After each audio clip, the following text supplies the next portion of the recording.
Buenos días. Para mí es un placer nuevamente compartir con ustedes en esta oportunidad la segunda parte de la teoría del aprendizaje significativo.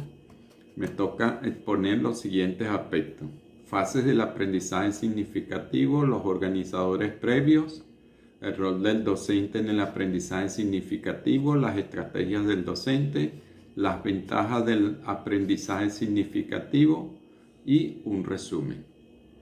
En esta oportunidad comenzaremos diciendo que la fase del aprendizaje significativo, de haber comprendido por la exposición anterior, de que consiste en que los conocimientos previos adquieren un nuevo significado cuando se toman o se reciben nuevos conocimientos. Es decir, que los nuevos conocimientos son vistos a la luz de los antiguos. Y esta teoría tiene varias fases. La podemos enumerar de la siguiente manera: 1. La fase inicial, la fase intermedia y la fase final. La fase inicial se produce cuando se exploran los conocimientos previos. Aquí hablamos inclusive de un diagnóstico que puede ser por un interrogatorio, un sondeo, una prueba escrita, distintas formas de hacer un diagnóstico en un salón de clase. Aquí se percibe la información de forma general, segmentada, o sea que el estudiante va aprendiendo de manera fraccionada y aparentemente sin ningún tipo de conexión. Se procesan hechos, se memorizan esquemas, se procesa globalmente y se obtiene una información de tipo concreta.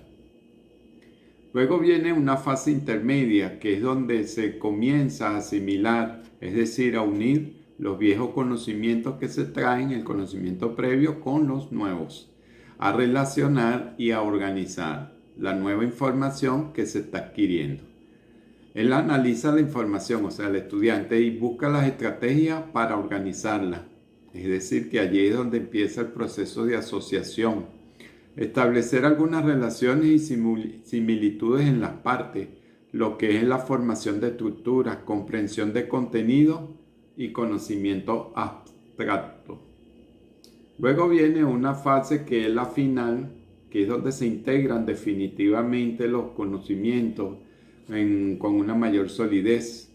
Los estudiantes adquieren actuación autónoma.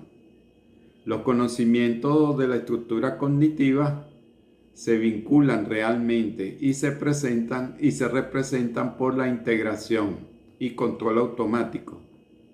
Aquí se integran las fases de activación, construcción, consolidación y evaluación. O sea que aquí es donde está el remate final de la enseñanza.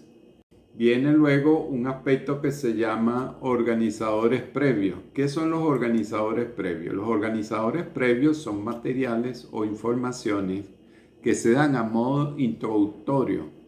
Es decir, se dan antes de la lección, antes del contenido formal, y sirven de enlace después de haber obtenido lo que cada estudiante sabe y el nivel en que está por las pruebas diagnósticas o el sondeo.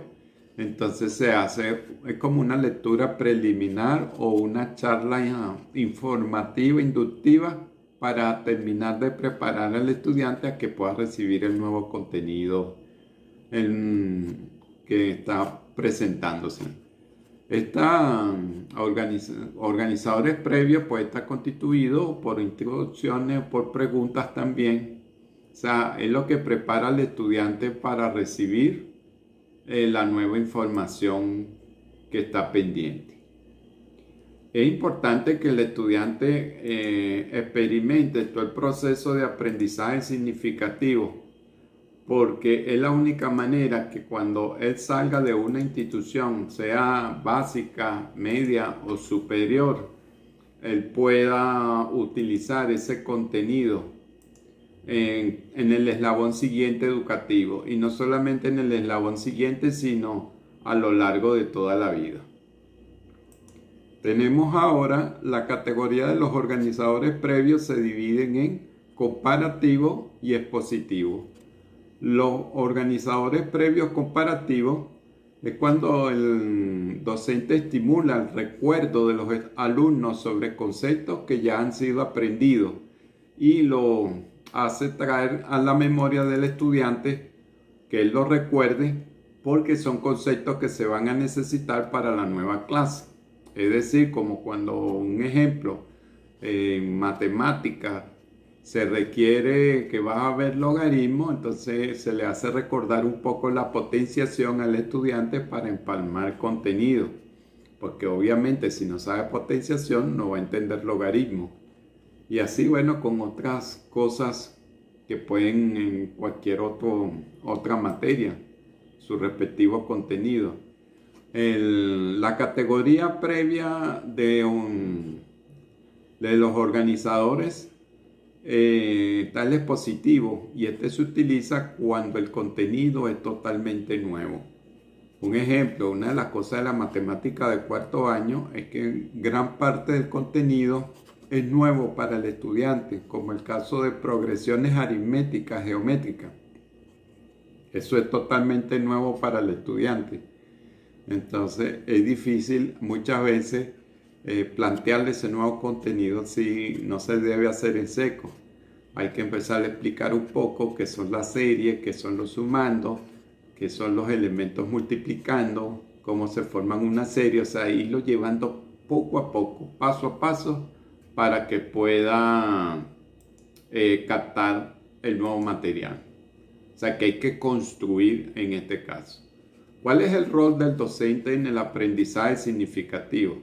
Bueno, el rol del docente básicamente está en tres partes. Uno, detectar los conocimientos previos. Ya dijimos que se hace a través de un diagnóstico. Dos, despertar el interés del estudiante, es decir, su motivación. Tres, organizar el material de tal forma que tenga un orden lógico y jerárquico. Eso es vital, que la organización del material esté bien estructurada, porque la mente capta en modo secuencial. Esto es fundamental en todos los procesos de enseñanza-aprendizaje y sobre todo en el área del aprendizaje significativo. ¿Cuáles son las estrategias del docente en este sistema de aprendizaje significativo? Son tres. Están las preinstruccionales, las coinstruccionales y las postinstruccionales. Las preinstruccionales coinciden con la fase inicial y tienen que ver con un diagnóstico, vuelvo a repetir, preparan al estudiante sobre qué y cómo aprender, o sea, cómo va a recibir el material que se le está presentando. De allí la importancia de ubicarlo en el contexto del aprendizaje pertinente. Coinstruccionales apoyan los contenidos curriculares durante el proceso de enseñanza o de la lectura del texto. O sea, ya es la aplicación del contenido y tiene que ver con todos los sistemas didácticos que se utilizan en clase. Por lo menos en matemática, en estadística, yo permitía que los estudiantes utilizaran mucho Excel, un ejemplo, y les explicaba, les llevaba la secuencia, apoyando así el contenido de la materia. Esto es vital. Y están los elementos postinstruccionales que coinciden con la fase final. O sea que las estrategias del docente deben coincidir con las fases del aprendizaje significativo para que todo salga bien. En la parte postinstruccional dice que se presenta después del contenido a aprender y permite al estudiante tener una visión sintética, integradora y crítica. Es decir, que fíjense que en la fase intermedia se desarrolla el proceso de análisis y en la fase final hay que llevar al estudiante a un proceso de síntesis, donde él arma o construye un todo. Eso debe ser una estrategia del docente y es una estrategia postinstruccional. ¿Cómo logra reafirmar el contenido del docente? Bueno, hay muchas maneras: discusiones guiadas, cuadros sinópticos, discursos, mapas conceptuales. Son distintos elementos que se utilizan para lograr el cierre de un aprendizaje significativo. Resúmenes. Esto va a depender, por supuesto, de las estrategias, va a depender de cada materia que se esté impartiendo. Tenemos aquí cuáles son las ventajas del aprendizaje significativo. Dentro de sus ventajas está que por encima del aprendizaje memorístico. Eso no quiere decir que el aprendizaje memorístico sea malo o erróneo. No, lo que está diciendo es que se complementa. Propicia una referencia más duradera de la información, porque ya la información adquiere un nuevo significado. O sea, no es lo mismo que una persona sepa la fórmula del área de un rectángulo base por altura y con qué se aplica eso. Ahora, cuando el estudiante aprende que eso le permite calcular el área de un piso, de una pared, de un techo, de una mesa, entonces ya el estudiante ve la aplicabilidad. Y casi siempre ellos preguntan, ¿para qué sirve eso? Eso es una pregunta muy común, sobre todo en matemáticas. Buscando el aspecto significativo del aprendizaje, ¿en dónde lo voy a aplicar? Y esa pregunta hay que contestarla muy bien. Tenemos también que posibilita adquirir nuevos conocimientos relacionados con lo ya aprendido. Es más fácil. Y produce una memoria a largo plazo. Resumiendo la teoría del aprendizaje significativo, hay 3 elementos clave para que se dé un aprendizaje significativo. 1, la motivación. Tiene que haber un interés, una predisposición por aprender. Sin eso es imposible el aprendizaje. 2, conocimientos previos, es decir, una estructura cognitiva para que pueda recibirse las nuevas ideas de una forma más fácil. Y 3, una construcción de significado.